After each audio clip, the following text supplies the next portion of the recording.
4 women, 4 different towns, all found drowned in UK canals or rivers. No suspects, no answers, just one simple phrase: not suspicious. But what if it is? What if there really is a serial killer out there in the UK utilising water to hide their crimes and no one is connecting the dots? Let's talk about it. Hi everyone, welcome back to my channel, or welcome to my channel. If you're new here, I hope you're all doing so well. Welcome back to another true crime and makeup episode. Oh yeah. Today we are going to be talking about 4 very suspicious cases. Cases of 4 women who drowned throughout different cities within the UK. Police are unwilling to connect dots despite the very eerie similarities, despite these women feeling unsafe and documenting feeling unsafe before they disappeared. Families are still demanding answers and the police are unwilling to give them any answer apart from "it's not suspicious, they're not linked, no third party involvement." And to be quite frank, we're sick of hearing it. Before we dive into the case, if you are new here, hi, my name is Anna. I am a certified yapper. I could yap about true crime all day, every day. So instead of doing that, I hop on the internet twice a week, Wednesday and Sunday, and I talk about a true crime case that is keeping me up at night. Because if it's on my mind, it needs to be on yours. If true crime is your jam, then I highly suggest you subscribe, get the notification bell on, because like I said, I'm here for you twice a week, every single week, and it's free. So what more could you wish for? All the details you need regarding me, myself, and I will all be listed in the description down below. But without any further rambling and any further ado, let's get into the horrifying case of the drowned woman. So starting off, we are going to discuss a case that a lot of people aren't aware of, and a lot of you might not have heard of this one, and honestly that's kind of the point. That's kind of why we're sitting here, because there is so much that is being brushed under the carpet. It is ridiculous. If the carpet has a pile in it, it's going to go like this, okay? With everything that the UK media and the UK police have just brushed under the carpet. Because whilst the UK were up in arms and obsessing over Nicola Bulley's case, which, you know, great, good, we should have that on every case, Lauren Gilmore's, hers is one that just very quietly and quickly slid through the cracks. There was no vigils, there was no mass media campaigns. She only got a very brief headline and her family were left screaming into a void for answers. So let's start there. Lauren Gilmore, she was 27 years old and she was known to be this very bubbly, artistic young woman, and she was from Wakefield in West Yorkshire. She had this really bright, funny, quirky personality. She would post the silliest selfies online with the silliest filters. She was always laughing at her own jokes. And even though she was probably the one laughing the most at her own jokes, everyone else just found her hilarious. I mean, me personally, I can't think of anything more hilarious than someone who finds themselves hilarious. Lauren had a part-time job at a garden centre. She absolutely loved and adored animals, and she was described as having this really boho unique vibe to her. We're talking incense, thrifted jumpers, way too many plants, that sort of vibe. Very into nature. Friends had described Lauren as being someone who was very gentle but very anxious. She outwardly spoke about her social anxiety, the panic attacks that she was struggling with. But she was doing everything she possibly could to try and get herself better, to try and help herself. She was journaling, which is a form of self-therapy, but she was also in therapy working on this day by day. She had self-help books, she was doing the most. She was doing everything possible to try and get herself better. Now, according to Lauren's flatmate, something about Lauren would change in the weeks prior to her disappearance. Lauren was suddenly feeling very scared. She had told her friends that she felt like she was being followed and watched on more than one occasion. Once, after she had worked a late shift at work, she was on her way home and she had said that this man was following closely behind. He wasn't speaking to her and he didn't get too close, just, a couple steps behind, enough that someone maybe wouldn't get too suspicious. But in her gut, She knew something wasn't right. She felt that something was wrong. So she turned around bravely, going to confront this man. But the moment she did that, he crossed the road and disappeared. Lauren's friends, they had stated that Lauren sort of like laughed it off, tried to brush it off, but it was a very nervous laughter. The kind of laughter that says, I'm actually not okay after what's happened. But she was the kind of person that never ever wanted to make a big deal. She never wanted to worry people, and she sort of internalized this worry rather than saying, listen, I'm scared and I don't want to be alone. After this, Lauren, she started taking different routes home from work. She didn't feel safe on her usual routes. She would stop going the short way. She was going the long way home just to avoid these sort of scary, unsettling shortcuts and canal paths. She had even texted a friend one time and she had stated, the towpath gives me the creeps. I feel like something bad is going to happen there. And just let that sit for a second. So then, on the night of November the 3rd, 2022, Lauren had told her friend that she was going on her usual walk. She wanted to clear her head. She left the flat around 9:15 p.m. It was stated that Lauren had had a rough week. She had an argument with her mum. She found out that her ex had a new girlfriend. Stuff that's going to stress out any young adult or, just any person in general. But she was all right, okay? I mean, she was all right as she could be. It was raining quite lightly that night, so she put on her coat because it was also quite cold. But she left her phone behind, which is honestly quite unheard of for Lauren. She never ever left her phone. And listen, could that be a mistake? Yeah, okay, it could happen. Could it just be that she wanted to be unreachable while she was on that walk, clearing her head? Absolutely, but it is strange as we are in a generation where people are glued to their phones. Let's be honest, if I go out to my car, if I'm driving somewhere and I realise that I've left my phone, depending on how far away I am, I'm probably going to turn back and get it. And this was the last time that Lauren would ever be seen alive. Then at 11:48 p.m, a passerby, they had actually spotted Lauren's jacket on the ground. Now, this was near the Cauldron Hebel Navigation, which is a canal that wasn't far away from Lauren's flat. But the passerby, they think nothing, really. I mean, listen, people toss their clothes all the time. People, if they get something on their coat, they might be like, listen, I don't want that anymore. I mean, it's a bit sus, but we've seen stranger things. Okay, people can maybe go down a path, take it off, sit it somewhere when they're getting a bit warm, and then they forget to pick it up. But that very next day, Lauren would be reported missing. She never returned home. No one could find her. No one could contact her. She didn't have her phone with her. And the search efforts, I mean, if we can even call them search efforts, because let's just say, I'll be generous and I'll say they were uninspired. Police had stated it was likely that Lauren was in crisis with herself and that they suspected no third-party involvement, which, let's be honest, that is the usual PR template, isn't it? That's what they always say, no third-party involvement, nothing suspicious, nothing to see here. So divers, they would eventually be sent into the canal a full 4 days later. Why are we waiting 4 days? Riddle me that, because that doesn't make sense. Laziness at its finest. And once they're finally in this full 4 days later, it's then called off because the visibility was too poor. Which, listen, that happens. But, had you done it the day she disappeared and her coat was found by the canal, you might have had better visibility. And sadly, 10 days after she vanished on November the 13th, someone was out walking their dog and they would find Lauren's lifeless body face down in the canal half a mile away from where her coat had been found. She had no wallet, of course no phone, but she also didn't have her shoes. The minute Lauren's body is found, the police, they state that they have no suspicions here whatsoever. They don't believe any third-party involvement.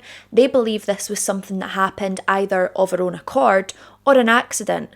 Maybe she slipped and fell into the canal. But, she slipped and fell into the canal, but she removed her coat and her shoes first. Weird. I've never slipped and fell accidentally and removed my clothing items before I've done so. Have you? And let's just pause here for a second, right? Because they're telling us there's a young woman who is terrified, who believes she is being followed, who is terrified to walk canal paths alone. And then one night, coat goes on, phone's left behind, and suddenly she vanishes into a canal. by accident. I mean, come on. There was never any toxicology report released to the public. There was no footage from any surrounding buildings, and no witness ever came forward, and you would think that someone would see or hear something. Bearing in mind, it's a residential waterway at 9:30 p.m. on a Thursday night. But hey, why investigate further when you can just be lazy on a cold, chilly night and just say, nah, it was mental health, no suspicions, case closed, move on. And to say that Lauren's family was devastated would be an understatement. Lauren's brother was crushed, and he took to Facebook and he left a furious post. His message had stated, "The police treated her like she didn't matter. No press coverage, no updates, nothing. If she'd have been someone else, I think they'd have looked harder." Lauren's own mother begged the police to look into similar cases of women disappearing near canals and waterways. Did they listen? Did they? They were told that there was no evidence to suggest a pattern. And isn't that funny that it keeps on happening? And that's the thing here, because Lauren's case, devastatingly, it's not unique at all. It's actually very eerily familiar. A woman walking near a canal path or waterway who feels like they're being followed, vanishing suddenly, found days or even weeks later in a canal. Ruled non-suspicious before their body's even cold. And now we're moving on to another case that is practically invisible. If you thought Lauren's case was lesser known, you're in for a shock, because here's one that no one ever talks about, and it leaves my flabbergasted, because why are we not discussing these women? Why are we not shouting their names from the rooftops and demanding that more be done? Most of you have probably never heard the name Sophie Dainty, and that is not your fault. That is the fault of the media and the police. Sophie's disappearance barely made it past their local newspaper headline. There was no press conference, there was no national interest, just another young woman near water who vanished into thin air. Except Sophie didn't vanish into thin air. What she vanished into was a pattern that the police were unwilling to put together. Sophie Dainty, she was only 31 years old, she lived alone in Stoke-on-Trent, and she worked for a small accounting firm. She had what friends called this very private but very friendly personality. She might have been a private person, but she was so warm to everyone. Sophie wasn't the kind of person to be overly loud or vocal, but she was a very observant human being. She would remember your coffee order, she would remember the small details about you. She made you feel important. She was also the kind of person who would notice if you had a day off work. She was the kind of person to check in on you. And she was the kind of person who observed every situation, and she could tell when things were off.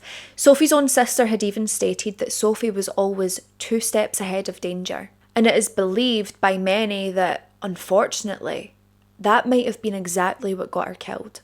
In the months before Sophie disappeared, she had started keeping a journal again, which was something that she hadn't done since uni. After Sophie had passed away, her sister had found her journal and, being curious, she goes through it because she wants answers. What's happened to her sister? How has all of this come about? And she would find an entry dated just 2 weeks before Sophie had vanished. And this is what it said. "I keep seeing that man again. I thought it was just once, but it's happened 3 times now. I feel stupid for being so scared, but it's a gut thing. I don't feel safe on my own."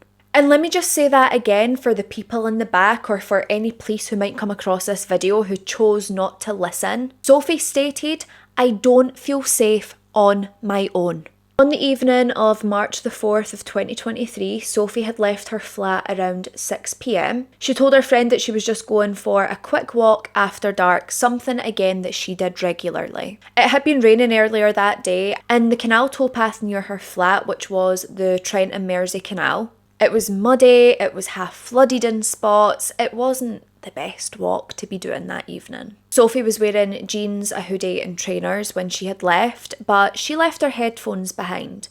Again, another thing that's very unheard of for Sophie.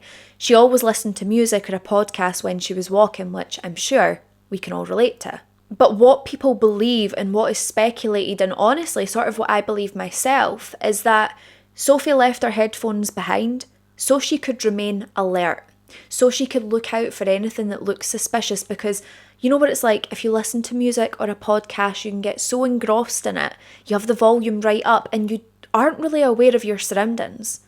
God, people have been hit by cars because they're wearing their headphones. Now, there was CCTV from a nearby shop that caught her on camera around 6:18 p.m, so around 18 minutes after she left her flat. But after that, there was nothing. There wasn't even pings from Sophie's phone. She was just gone, vanished. When she didn't return by 9 p.m, her sister immediately knew this isn't like Sophie. Something is wrong here, something's not quite right. She contacted the police, she reported it to the police, and the police told her, give it time. People have the right to go missing.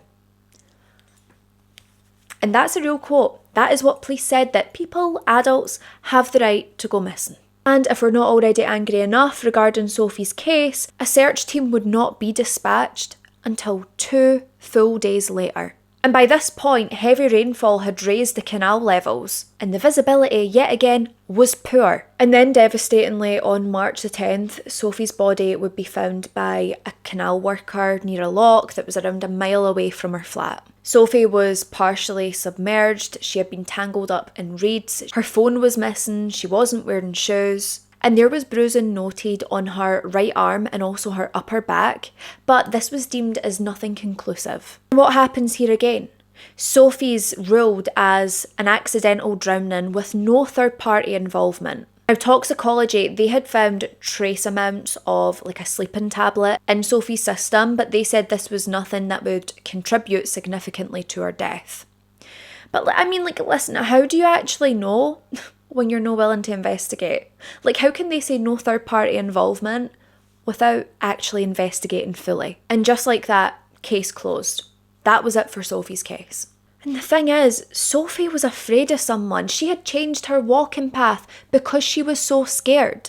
And like I said, she left her headphones at home, possibly to stay alert. And then she winds up dead in a canal that she was actively avoiding. You would think that at least some alarm bells would be ringing, but no, nothing. And the police, the audacity of the police, they issued a 72-word press release. That's how much Sophie's case meant to them.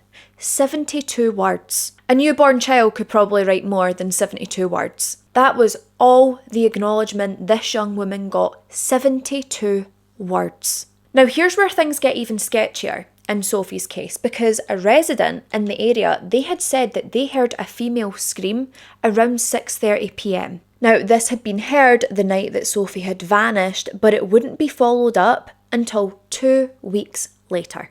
2 weeks later. Like, are you freaking kidding me? Now, a journalist, they had even questioned police on this. Like, why did you not look into that? Surely that's something that should be checked. If someone sounds like they're in distress, why wouldn't you check up on them?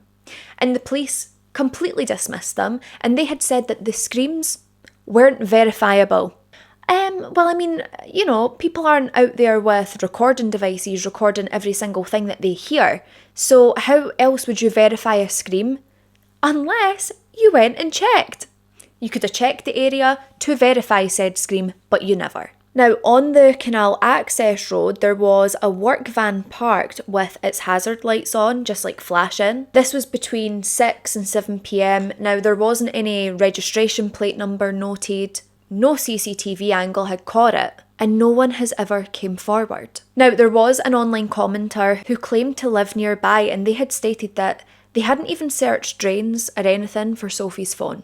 So all of this evidence is literally just getting washed away. They even stated that's not an investigation, that is laziness. And honestly, I could not agree more. Sophie's sister Clara, she had basically launched a petition that demanded a proper investigation into her sister Sophie's disappearance. She had even included pages from Sophie's journal stating that she was afraid. She told them this wasn't an accident, it wasn't suicide, she was scared, she was followed, and she was silenced. And do you know, this petition got 10,000 signatures. 10,000, a hefty amount, and still there was no reinvestigation done into Sophie's case. What is going on here? One local counsellor had even commented on this, and I swear I am not making this up, you can look it up yourself. They stated, "It's a shame, but sometimes these things happen when people go near water. It's just bad luck." I'm sorry, bad luck? She didn't step in a puddle and ruin her suede shoes. The woman died. Bad luck? Are you fricking kidding me? And it's these tone-deaf, apathetic reactions that means that Sophie's case doesn't get taken seriously. And it is exactly why this all keeps happening. And it's horrifying because Sophie's story, just like Lauren's, it's like the police have just put it into this dusty filing cabinet that says unsolved, unbothered, and definitely not linked. But I truly believe that it is linked, and we're just getting started. We've spoke about Lauren, we spoke about Sophie, and now we're going to talk about the case that actually made the UK wake up and smell the coffee and think, actually, something's not quite right here. Nicola Bulley. I'm sure you all know the name, I'm sure you all know her case. But what you might not know is just how closely her story mirrors the two before. The ones that no one seems to speak about. Nicola Bulley was 45 years old, she was a mortgage advisor, and she was a devoted mother of two.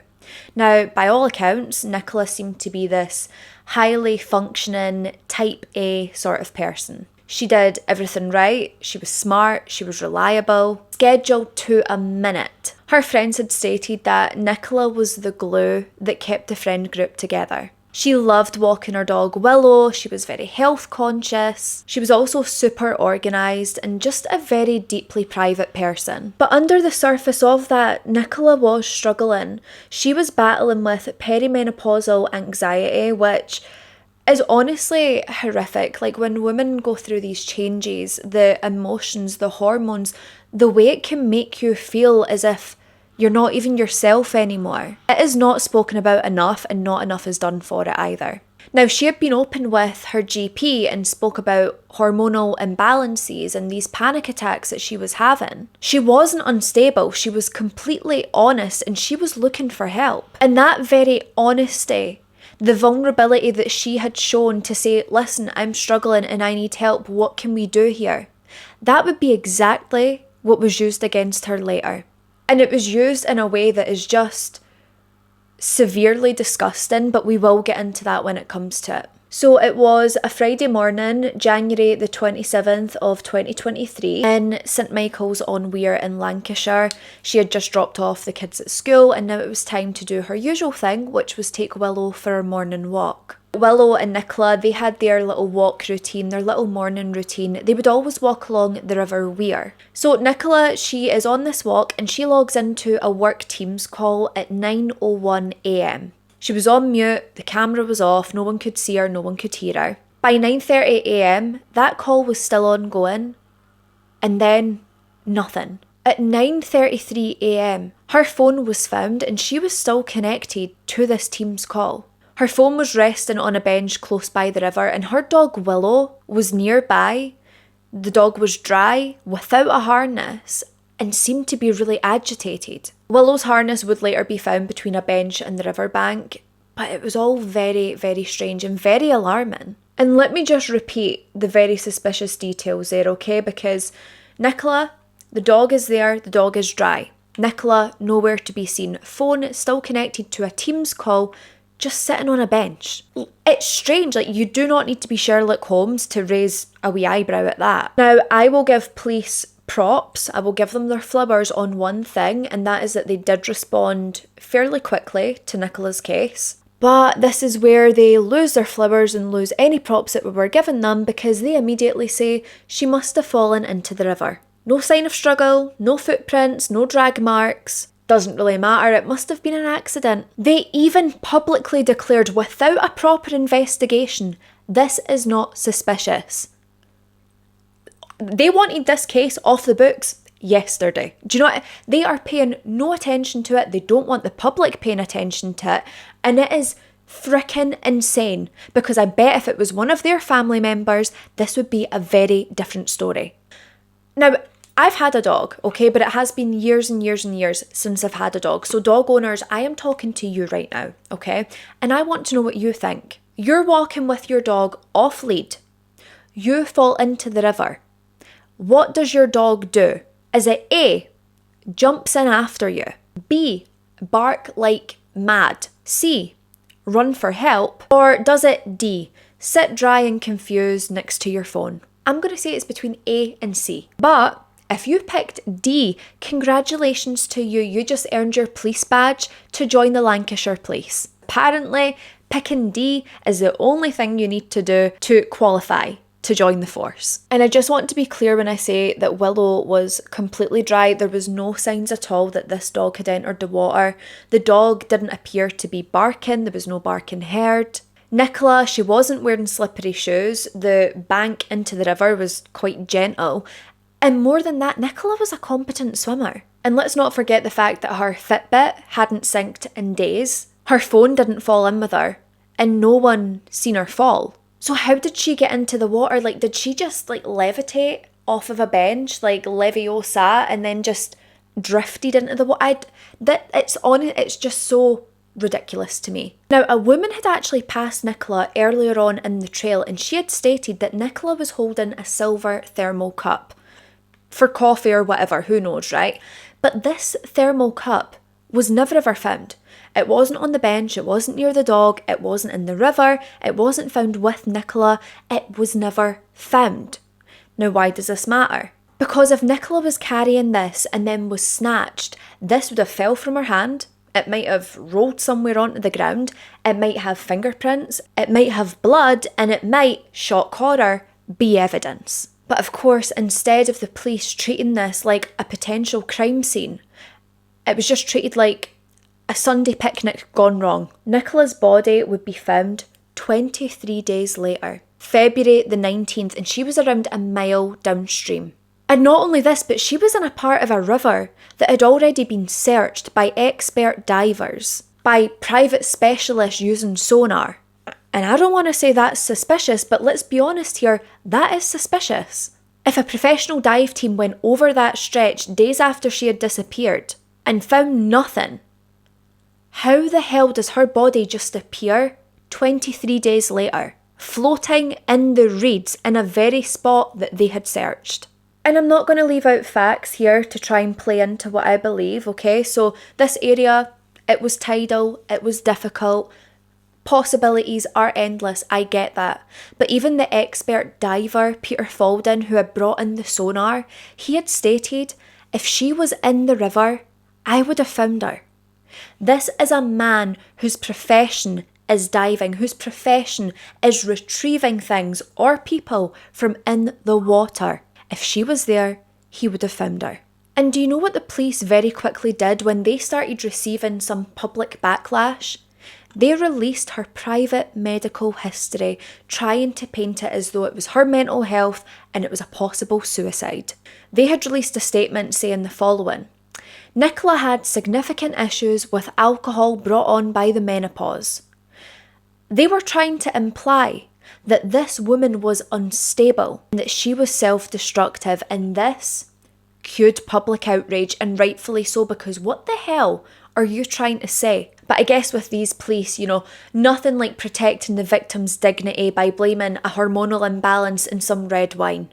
And if these cases already haven't made your skin crawl, haven't made you furious, the case of Emily Jones that we're going to dive into next, that surely will. And it is truly the one that made me think, there is no way that this is just a coincidence anymore. And her case didn't just echo the others, she called it, she predicted it, and yet no one listened. So Emily Jones, she was 29, she was from Gloucester, born and raised. She worked in HR at a logistics company, and she was low-key obsessed with true crime. She was one of us. Podcasts, YouTube channels, you name it, she was sending her sister crazy bizarre theories on TikTok at 1 a.m.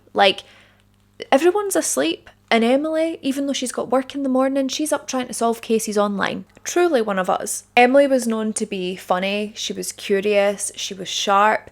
She had just went through a breakup a couple of months prior to her disappearance, and she was just eventually getting to that point where you feel like you're coming out the other end, where you feel like things are getting better, like the world hasn't actually ended. But of course, in any situation, even when you have those days that you're feeling better, you're still going to struggle. It's a huge change. It's a really awful position to be in. But Emily had found that the one thing that was really helping her when she couldn't sleep or when she was overthinking was to go for a walk to clear her head. Then in October of 2023, a friend of Emily's said that she was acting a bit off. Emily kept telling her friends that she felt like she was being watched and followed by someone. She had specifically stated that whenever she was walking close to the Gloucester and Sharpness Canal, she got this weird prickly feeling inside of her, and it was almost like there was eyes on the back of her head. Now, because of this, it made Emily feel so unsettled that she started changing her walking routes, and she was switching them up every couple of days. She had even bought herself one of those like little cheap personal alarm things off of Amazon, which I highly recommend everyone get them.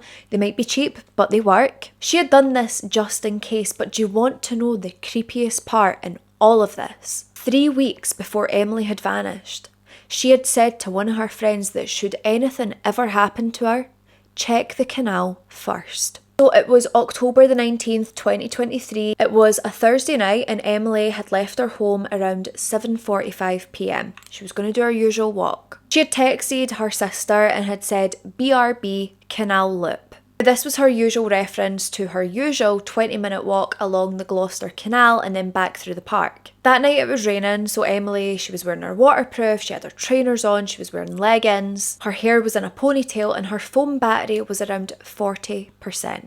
By 9 p.m, Emily had still not come home. Her sister at this point was concerned. Emily is never out longer than what she states. She should be back from her walk by now. It is a 20-minute walk. Give or take a couple of minutes for sure, but this isn't normal. So her sister calls her. She is trying to reach her. There's no answer. She calls again. Same thing. No answer. Nothing. Now, the next morning, Emily's phone was found on a bench near the canal, and the woman who had found it had said the screen was cracked and it was still quite warm, as if someone had just placed it there not too long before she found it. There was no Emily, no alarm, no sound, nothing. And then 9 days later, on October the 28th, a kayaker would find Emily's body floating against a lock gate just under a mile downstream. And the cycle repeats. She had no shoes. Her phone obviously wasn't with her. Her earrings were also gone, her hair tie was loosened, and again, she had bruising on her. The coroner then swoops in and lists Emily's death as being consistent with drowning. But this is the thing. The report had noted no water found in the stomach or lungs. Then how is it consistent with drowning? It's obviously not. The only thing present was like a tiny amount of water within her airways, and for anyone who follows forensic pathology, this obviously raises a red flag. Because that sort of note, this would usually indicate post-mortem submersion. This would mean that Emily was dead before she even landed in the water. But can you guess, again, what the police say? What they rule this as? They say it was not suspicious. There was no evidence of foul play. You would think this young woman had slipped on a banana peel and fell, and that is how they're treating it. It is actually pathetic. Their lack of investigation, their lack of motivation to do their own frickin' job. Now, I want to talk about some things that the police very conveniently brushed off, and I am going to do it. I've got it in front of me in my notes because I want to make sure I get every single point. So, a CCTV camera near the lock gate, the exact spot where she was found, had been broken for weeks. The council knew, and no one fixed it. A local fisherman had reported seeing a silver car parked near the towpath around 8 p.m. that night. The engine was on, the lights were off. He walked by again 15 minutes later, nowhere to be seen. Now, Emily, she had also posted in a Facebook group just a week prior, and she said the following: "Be careful near the canal loop, had 2 weird encounters this week. One guy followed me on a bike, kept slowing down." This post was then flagged, deleted, and never followed up. I honestly have no words at this point.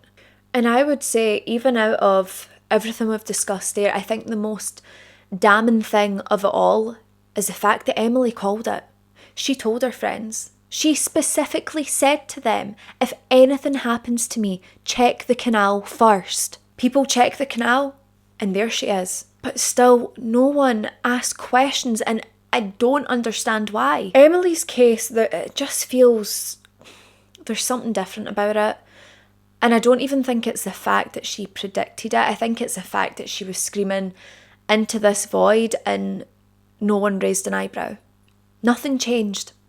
A woman knew that she was in danger. She even documented it. She told her friends. She even hinted to the exact place where her body would be found. And the police still had the frickin' audacity to say no suspicious circumstances. And I do apologise if I seem very agitated and a bit angry in this video, but it's just ludicrous to me.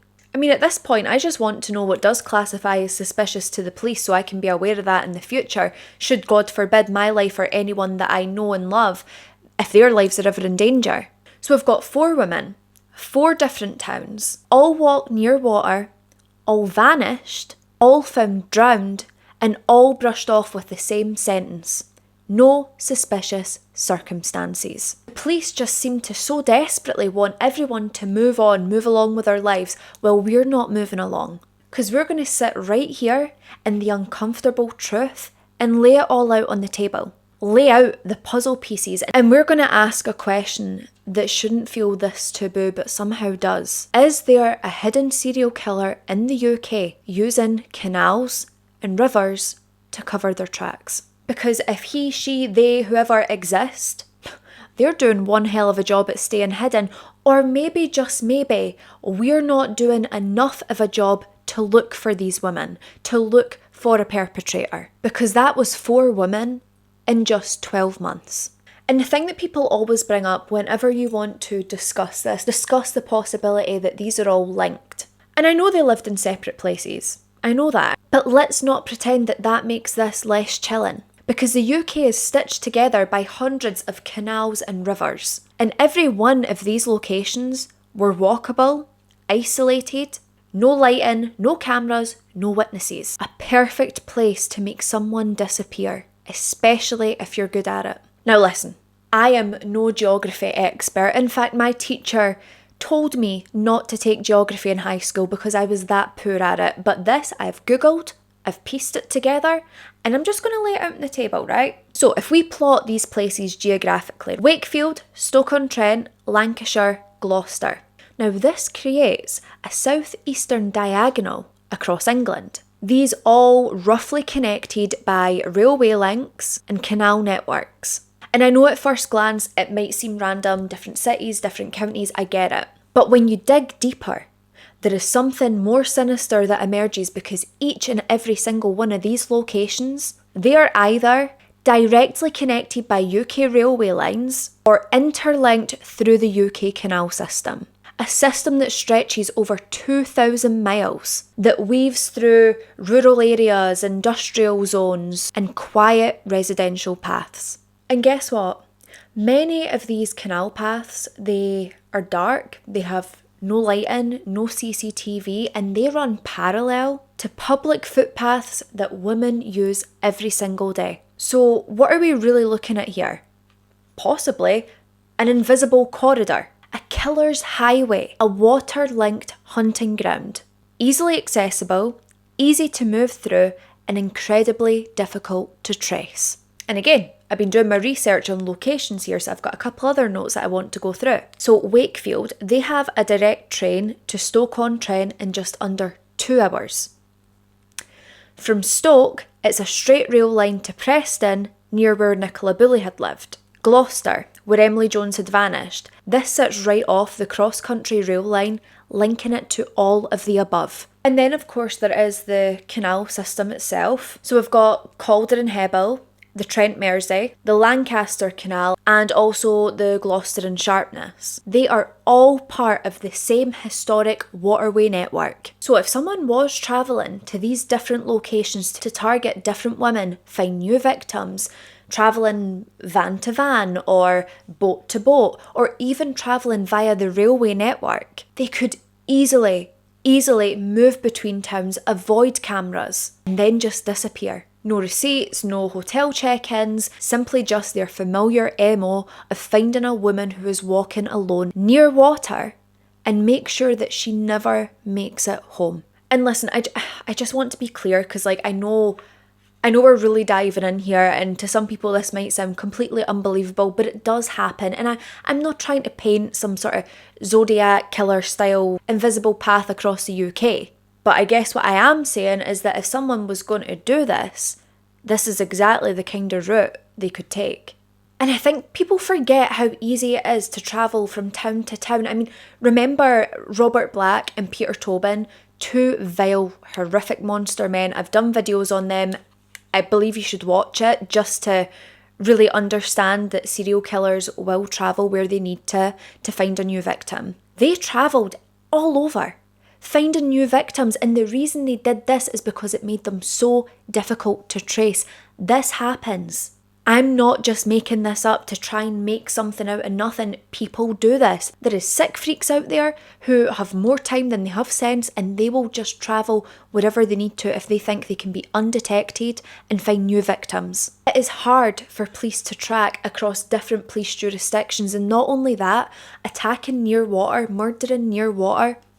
The water in itself is basically a built-in crime scene cleaner. Now, people within the UK and, of course, web sleuths like myself have all kind of band together at one point and put together what they believe to be a profile of the killer.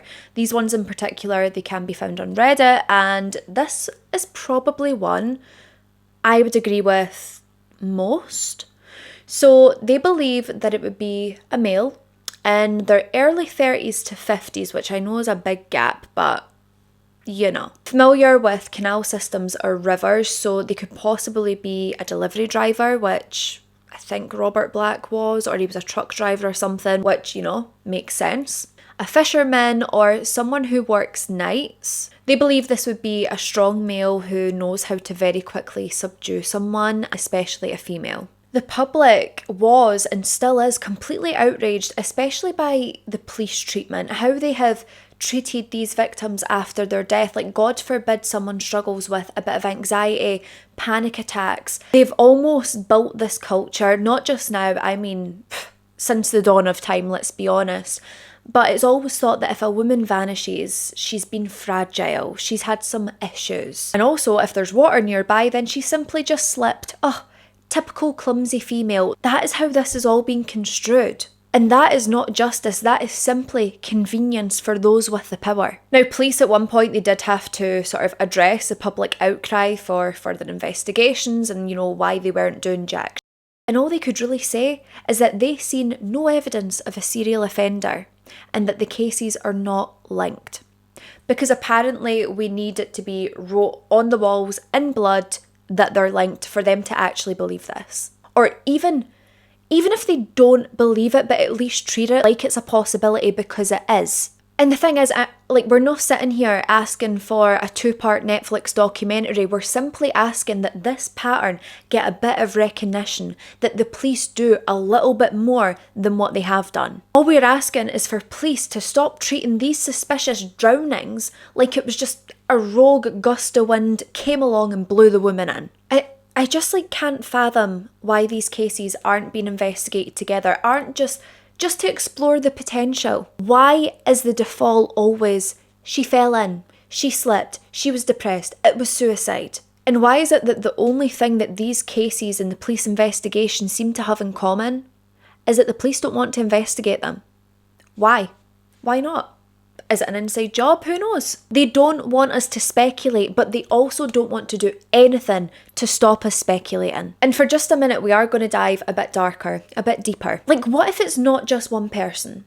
What if it's a copycat, a trend, or just a subculture of predators who's realised that canal paths and, water is a great place to go to kill someone. And this wouldn't be the first time, because we have the smiley face killer theory in the US. I'm sure we're all familiar with that case. But dozens of young men were being drowned in water across different states. And whilst it is still officially unconfirmed, these cases all shared very eerie similarities. There is many people that believe that these were multiple predators who were acting independently, but using the same MO because, well, they knew it worked. And because no one believed it was happening. Could it be the same thing that's happening here? Possibly. I am so glad that more and more people are starting to talk about this. More people are starting to connect the dots. Just know the police. But let's not sugarcoat it, okay? Because I don't believe the police are going to connect the dots on their own. They've had the chance 4 times, and each and every single time, they chose the path of least resistance. Blame the victim. Blame mental health. Say not suspicious and move on. But for me, that's not enough. Because that is not investigating, that is reputation management. But what police and authorities over the world don't realise that if they're not going to get off their asses and do something, we will. The people of the internet, people of communities, we will. We'll talk about it. Because the truth is, when it comes down to it, awareness saves lives. And if there's even one person that sees this video who thinks twice about walking down a dark canal path, or someone who trusts their gut when something feels off, then that is a win. And if one family demands answers harder because they recognise the pattern, that's power. And I just want to be clear, when I talk about this, I'm not trying to have like a conspiracy theory. I'm not trying to have people outraged. I'm not trying to be disrespectful. But this is about statistical probability and the red flags that have been ignored. Because you can't keep hiding behind no suspicious circumstances when the public themselves are seeing the pattern. Because you know what is suspicious? 4 women dead within 12 months, and there is more cases where people feel the same. All declared case closed before the mud even dried on their clothes. If you want to stop public speculation, then do your damn job. And for everyone who watches this video, please, please, please listen to your gut. Do not let anyone gaslight you into making you think you're just paranoid. If something feels off, it probably is. Your gut knows before you do. Change your route, tell someone your exact path, screenshot license plates, turn around on the path that you're on. Get loud, carry a personal alarm, don't walk alone even though we should be able to. Each and every single one of these women were just trying to live their life. Just walking, just breathing, just trying to get from point A to point B, and now they're no longer here. We need to get loud, we need to say these women's names, we need to demand for change, we need to demand for investigation, we need to share these videos, we need to blast it where we can, Facebook, TikTok, Instagram, Twitter, YouTube. We need to make sure these women remain visible. We need to ensure that the police know we're not forgetting about these women. Because at the end of the day, I feel like we've actually gotten to a point where the question isn't, do we have a serial killer? For me, the question is, would we notice if we did? Because the thing is, if every drowned woman is treated as not suspicious, if every single red flag is brushed off, if every single family is gaslit into believing that these are all accidents, then the potential possible serial killer doesn't have to be clever at all. They just need to be consistent. And it kind of gets to the feeling now where maybe the danger isn't in and around the water. Maybe the real danger is how quick we all stop asking questions. Oh, not us, but you know who I'm talking about, the police. Not all of them, we have some good ones, but you know, in this case, it's very shoddy work. This video today is for Lauren, Sophie, Nicola, Emily, and every other single woman who was just written off without a second glance. And we're not done talking about this. We are just getting started. But my loves, that is it for another true crime and makeup episode. I really hope this one grabbed your attention. I hope you found it interesting. I hope it's made you ask questions, because this is exactly what we need to do. Let me know down below, what do you think? Do you think these are just coincidences? Do you think there's a serial killer? Do you think there is copycat killers throughout the UK?